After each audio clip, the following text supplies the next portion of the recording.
So I think the future can be bright, but this so-called Portland nice will keep us from getting there because so many of us refuse to tell the truth. There's a lot of us, I know that there's a lot of people in and around our center that don't like the fact that black people own that center and control most of what goes on in that park. They won't say it, but they say it in subtle ways by when our kids show up at the bus stop. We get information that, you got to do something with these unruly kids. And they're middle school students. Come on. I don't care what color a middle school student is. They're going to have some issues. They're middle school.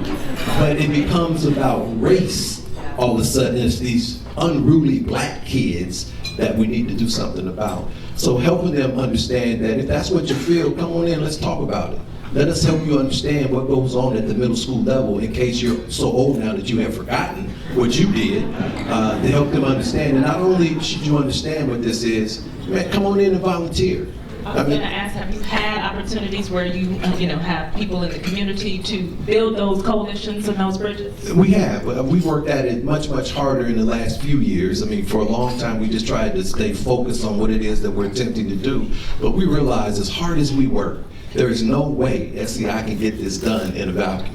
We need the support and help of everybody around us, and there's no way that this city, this county, state, or this nation can get the job done if we don't find a much better way to do it together. And the city, state needs to change its priorities from a focus on buildings and environment to a focus on people and building up people. As long as you keep investing in bricks and mortar, you're going to privilege, those investments are going to be captured by people who are already keyed into the upward mobility path because they happen to live in a good neighborhood and they happen to get to go to college and their parents had home equity because the federal government gave it to them when it was outlawed for African Americans. So I know that Randy, for example, wanted me to focus on today. I'm sorry, I'm still stuck in the past.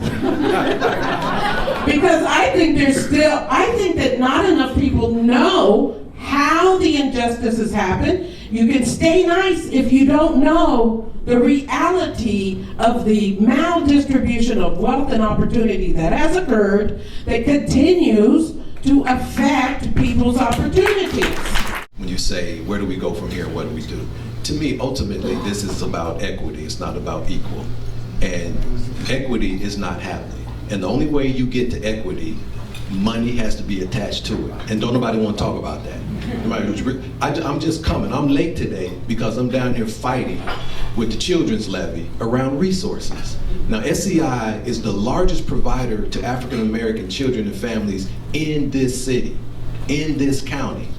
We got a disproportionate cut on the table. I don't know, my people, I don't know what we ended up with, but they had recommended 38% cut of our services and the dollars that we were getting. But yet, on paper, they say that their number one priority is equity.